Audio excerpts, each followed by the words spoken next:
Você acompanha Jornal da Rede Alesp. Voltamos com o Jornal da Rede Alesp desta quinta-feira, 16 de julho de 2020, desde as 9h30 da manhã, não é, Tayana? Muita informação para você que está em casa, atualizando como anda a pandemia da Covid-19 aqui no Brasil, no estado de São Paulo e também no mundo, trazendo aí especialistas falando sobre os setores que estão sendo impactados, também ouvindo o que acontece, o que está acontecendo essa semana aqui na Assembleia Legislativa de São Paulo com relação às comissões, as CPIs, muita coisa acontecendo e você fica muito bem informado aqui na Rede Alesp, com as transmissões aqui na TV, como também na nossa plataforma do YouTube, todas as comissões, todas as reuniões, todas sendo transmitidas pelo pessoal da web, pelo pessoal do Switcher, então todo mundo aqui trabalhando para levar a melhor informação para você. E a gente acabou de transmitir também aí a coletiva de imprensa que hoje foi da saúde, né? Mas lembrando que segunda, quarta e sexta é a coletiva com o governador João Dória.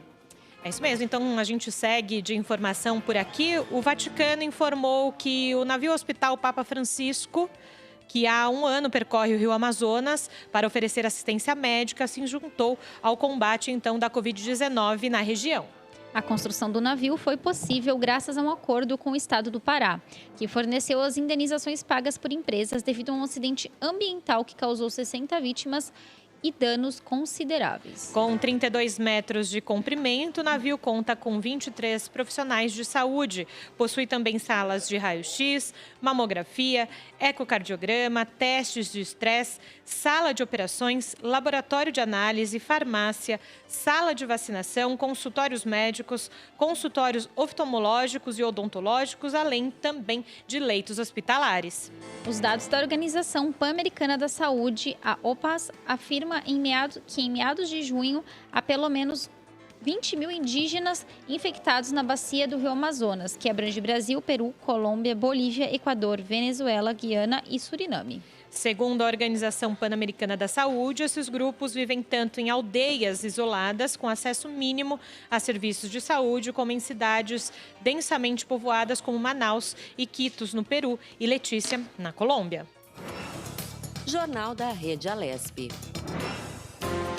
E a gente tem mais entrevista aqui no Jornal da Rede Alesp. A gente conversa agora com o cientista político, o André César. Ele vai nos falar sobre o marco legal do saneamento básico. Lembrando, no dia 24 de junho, o Senado aprovou, então, o novo marco legal do saneamento básico. O projeto é de uma iniciativa do governo, foi aprovado em dezembro do ano passado na Câmara dos Deputados e seguiu para a sanção do presidente Jair Bolsonaro. O que aconteceu ontem, essa sanção do novo marco legal do saneamento básico. Porém, o presidente fez 11 vetos em alguns trechos do texto aprovado. Então, só para contextualizar do que a gente vai falar agora, né, Tayana? Exatamente. Boa tarde, André. Seja muito bem-vindo ao Jornal da Rede Alesp. André, você nos ouve?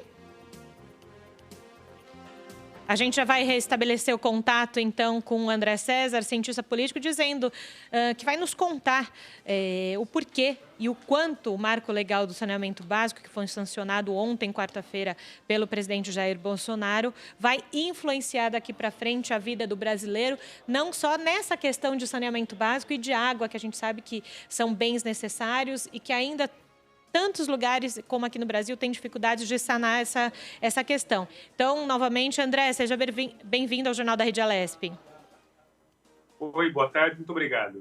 Boa tarde, André. Eu gostaria de começar a nossa entrevista perguntando sobre a questão da gestão da água e do saneamento. É complexa do ponto de vista político? Extremamente. Você tem os entes, todos os entes que disputam espaços, seja prefeitos, governadores e a União que regula no final tudo isso, né? É uma questão complexa e a longa discussão que se deu por décadas, por uma velha demanda da sociedade, da população em geral, mostra essa dificuldade. Então, não é simples e não é também somente com a aprovação da nova legislação sancionada ontem pelo presidente Bolsonaro, é que vai resolver a questão. Não, nós temos um longo caminho pela frente, talvez até mais difícil do que foi até a aprovação na matéria. Agora, André, quando a gente fala, né, dessa complexidade na questão política, às vezes as pessoas podem não entender mais o que tem efetivamente a ver essa questão com a questão política, né? Você, como cientista político, a gente trouxe você aqui no Jornal da Rede Alesp para justamente levar para as pessoas esse entendimento, né? O quanto uma coisa está ligada à outra. Na verdade é o seguinte, você tem municípios e os estados têm as suas empresas estatais que trabalham, em geral, a maioria são estatais que tratam da questão, que fazem a gestão do saneamento como um todo, água e esgoto, né? Agora, há um déficit muito grande, os números mostram, são pouquíssimos municípios que têm realmente acesso efetivo tanto aos dois, tanto à água quanto ao esgoto. Então, essa pressão social sobre a questão joga para o mundo político, olha, dê soluções, dê encaminhamentos, e aí você tem estatais de um lado e um setor privado que entende que é um nicho importante para eles operarem, né? Então vem essa velha disputa até entre a esquerda e a direita, e nós vimos muito nos debates no Congresso recentes que culminaram na aprovação da matéria, pontos de vista diferentes. O Estado tem que tocar ou você vai privatizar a água? A gente ouviu muito falar isso, vai privatizar a água que é um direito de todos, um direito humano, vai ser privatizado, vai ser vendido para a população. Então, todas as questões, e até a sanção da matéria ontem pelo presidente Bolsonaro, como nós falamos já, os vetos, teve um veto em especial ao artigo 16, que mostra bem isso, esse artigo da política de tratar a questão. André, a nova lei, ela acelera o processo de privatização dos serviços de saneamento. Como isso pode impactar as gestões nas cidades e nos estados? Olha, primeiro haverá um processo ainda até se chegar, a partir de 2022, que nós teremos efetivamente a coisa andando, o carro andando. Até lá, haverá uma série de entendimentos com a Agência Nacional de Águas, com os governos estaduais, prefeituras, tudo, para se entender, regulamentações e tudo mais. É um processo burocrático, né? Agora, realmente abre um flanco aí muito importante, onde governos estaduais e prefeituras podem ter mais dinheiro em caixa, atraindo investidores, sejam aqui do país ou estrangeiros, que tenham interesse em investir nessa ou naquela localidade para melhorar, em tese, o acesso da população a esses serviços, né? Só que isso impacta politicamente, quer dizer, vai haver uma briga grande, a gente não sabe, dado esse veto, porque havia uma ideia, é a seguinte, a princípio, esse artigo 16, que foi vetado pelo presidente, ele foi, inclusive, crucial para a aprovação da matéria. O artigo 16 criava uma espécie de transição para que as empresas estatais que estavam com contratos vigentes, prestando serviços à sociedade, à população como um todo, tivessem condições de participar de licitações, disputar com a iniciativa privada. Vetado esse artigo, corta-se esse prazo, corta-se essa suposta transição. Então, a partir de 2022, já está aberto o mercado para quem quiser entrar, participar da licitação e também, em tese, o valor das estatais que vão perder espaço, por exemplo, a SEDAI no Rio de Janeiro, o valor de venda vai cair muito. Então, interessa a grupos estrangeiros. Eu compraria por X aquela estatal, a SEDAI, por exemplo, posso comprar por X sobre 4, um quarto do preço. Então, é uma questão complexa e, como eu disse, foi fundamental um acordo de governos estaduais e prefeitos com o governo para que fosse aprovado o projeto nesses termos, com esse artigo. E o governo, ao que tudo indica, rompeu o acordo ontem, quando da sanção da matéria.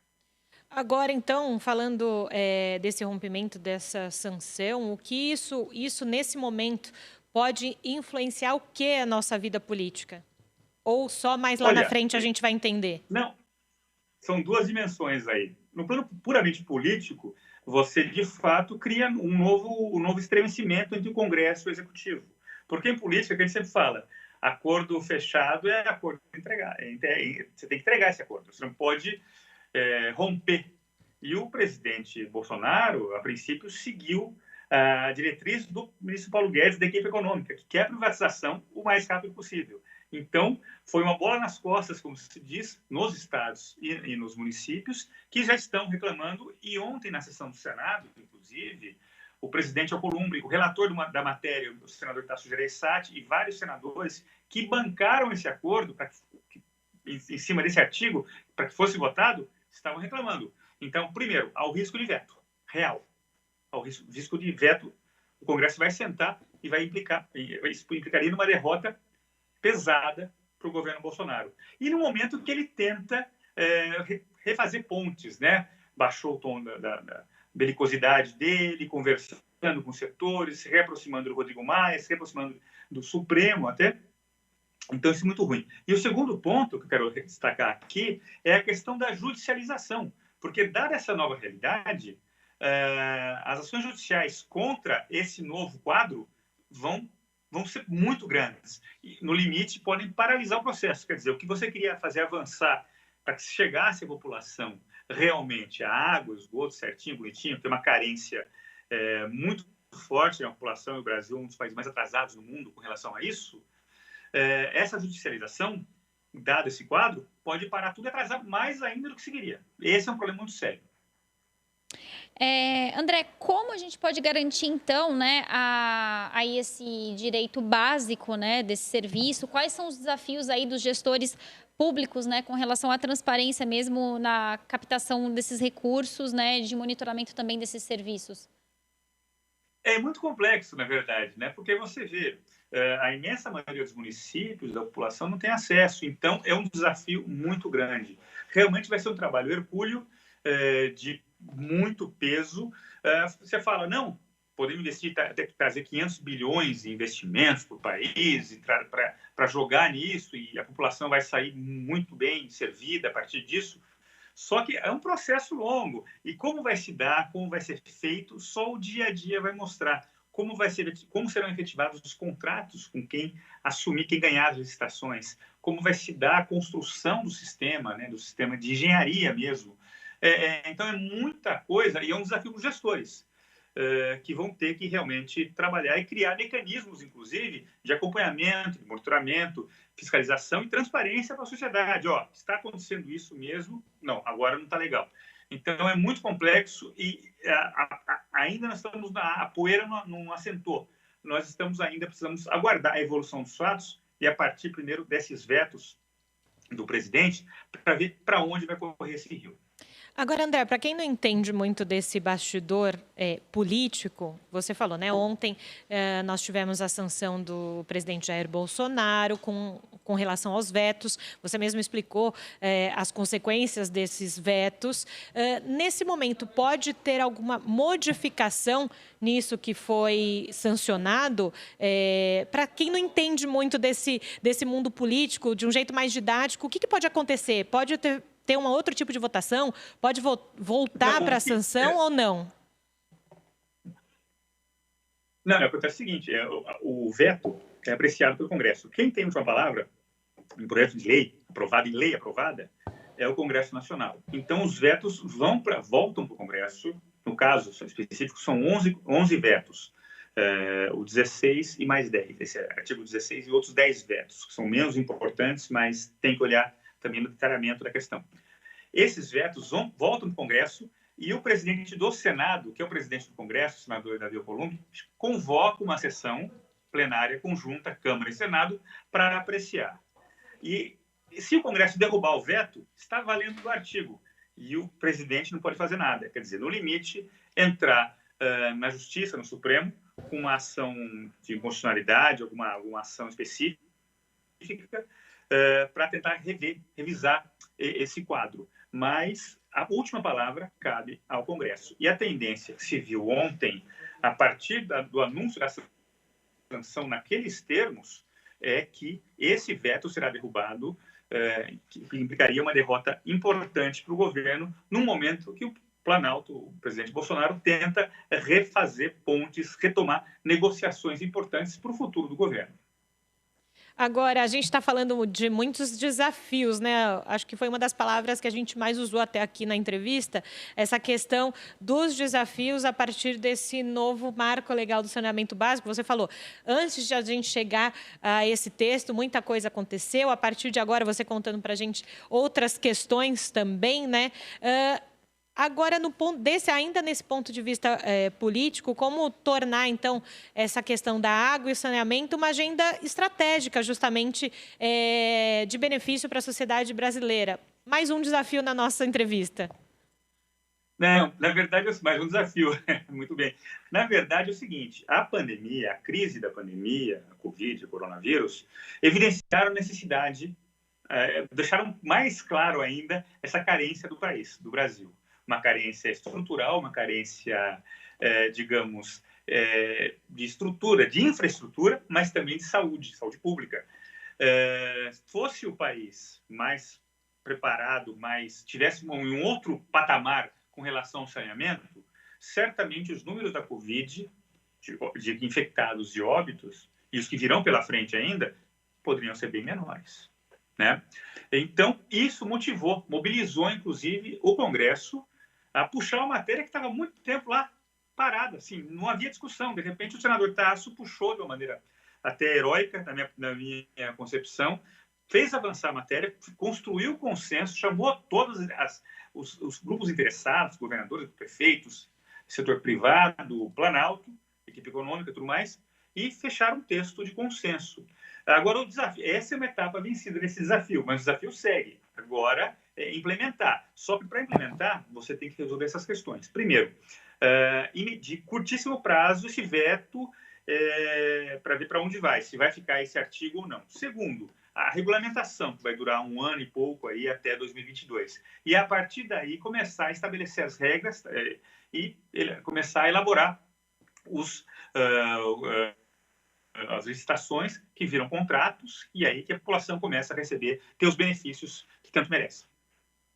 Agora, só para corroborar que você está falando para a gente, né, a Organização Mundial da Saúde calcula que para cada R$1 investido em saneamento, gera-se uma economia de R$4 em gastos com a saúde. A OMS também estima que anualmente 15 mil pessoas morram e 350 mil sejam internadas no Brasil, justamente devido a doenças ligadas à precariedade do que você estava falando agora há pouco, do saneamento básico. Então, você regulamentar, né, esse setor, você vai influenciar também nas outras pastas, né? Talvez as pessoas não compreendam que uma pasta vai dependendo da outra, né? A gente está falando aqui de saúde, a gente está falando também de outros setores, né, André? Sem dúvida. A economia, o trabalhador vai ficar menos doente, né? A criança vai para a escola, quer dizer, educação, economia, trabalho, tudo melhora, tudo tem ganhos, né? Então, é uma questão exponencial que explode e, por isso, a importância, a estratégia, a necessidade urgente de você tratar isso. Nós demoramos muito para chegar onde nós estamos agora, nesse momento, conversando aqui.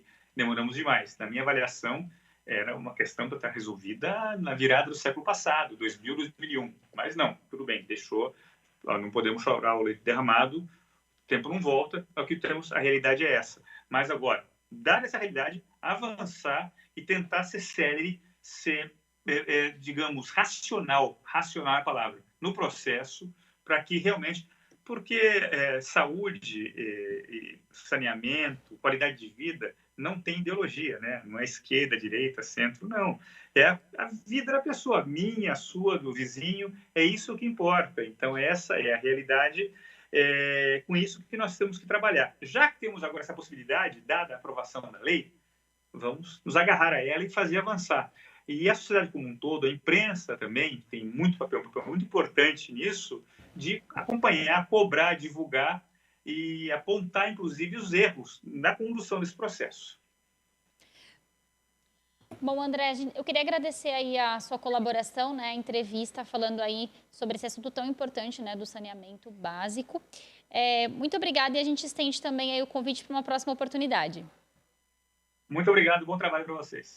Obrigada, André. A gente vê o quanto cada situação que vai envolvendo o país vai postergando outras ações, né? Então, o bem dito aí pelo André César, falando o quanto politicamente isso vai influenciar na história do Brasil. E a gente segue por aqui, né, Thay?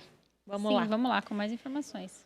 Segundo informações divulgadas pelo Centro de Controle e Prevenção de Doenças americano, o país registra mais de 135.235 óbitos causados pelo novo coronavírus. Já o número de casos confirmados passa de 3.300.000.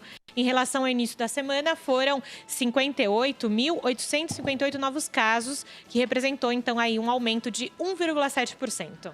O estado de Nova York, apesar de não ser mais o epicentro da pandemia do país, registra o maior número de casos oficiais confirmados, com um total de 404.051, seguido da Califórnia, com 329 mil casos, e a Flórida. O Centro de Controle de Doenças americano disse que a taxa de letalidade da Covid-19 é de 4%. O maior pico de casos foi no dia 11 de julho, onde foram confirmados 66.281 novos infectados. E a Flórida, que é um dos novos epicentros da doença no país, atingiu 15.300 casos em apenas um dia. No início da pandemia, a propagação foi moderada, o que fez que no início de maio fossem reabertos os comércios por lá, restaurantes e outros setores. Não está, então, descartada uma nova quarentena no estado se os casos continuarem aumentando nos próximos dias. Por isso que a gente sempre fala aqui no Jornal da Rede Alesp da importância, mesmo nesse momento de reabertura, de isolamento social, de quem não precisar sair, continuar em casa nesse momento. Exatamente, não é o momento agora de ir a shoppings e nem a comércios, a não ser por necessidade mesmo, né? A Secretaria de Estado de Saúde iniciou ontem uma nova fase da campanha de vacinação contra o sarampo, com o objetivo de atualizar a carteira de crianças e jovens que ainda não estão imunizados. A vacina tríplice viral protege contra o sarampo, rubéola e cachumba. Até o dia 31 de agosto, doses estarão disponíveis em todos os postos de vacinação do estado de São Paulo e serão aplicadas em pessoas com idade entre 1 a 29 anos que ainda não tomaram as 2 doses previstas no calendário nacional de imunização.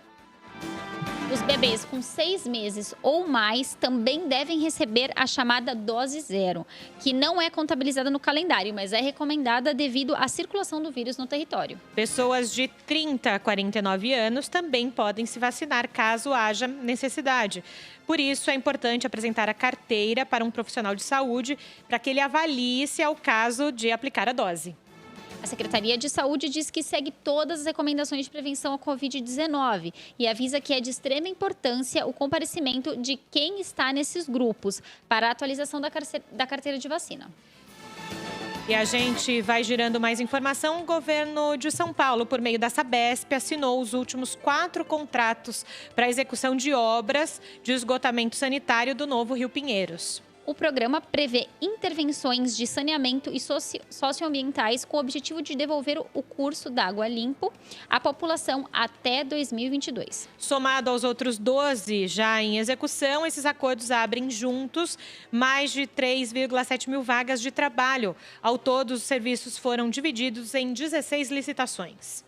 Os 4 contratos assinados somam 459 milhões de reais e vão ampliar a coleta e o tratamento de esgoto em 164 mil imóveis localizados nas subbacias Cordeiro, Cachoeira Morro do S, Baixo Pirajussara, Antonico e Pirajussara, Taboão. As obras vão beneficiar diretamente uma população de quase 490 mil pessoas em todo o entorno.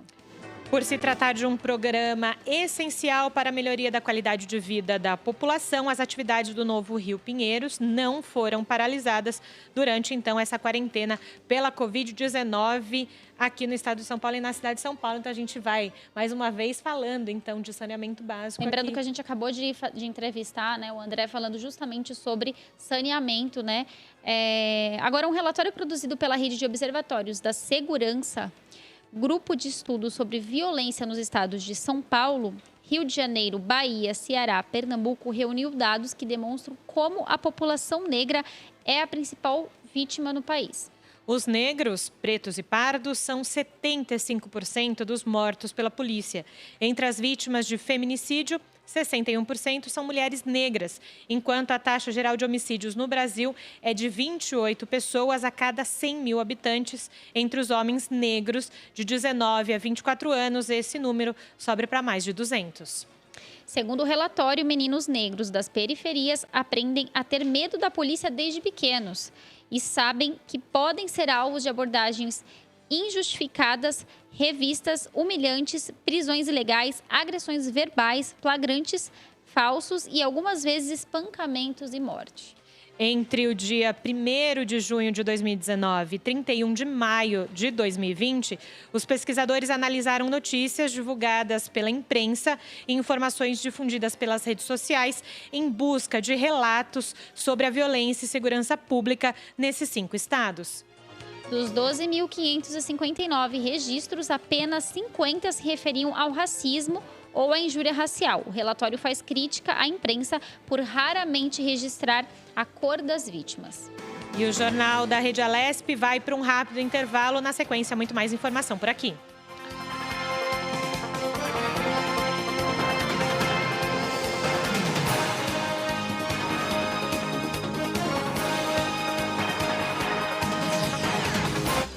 Você acompanha Jornal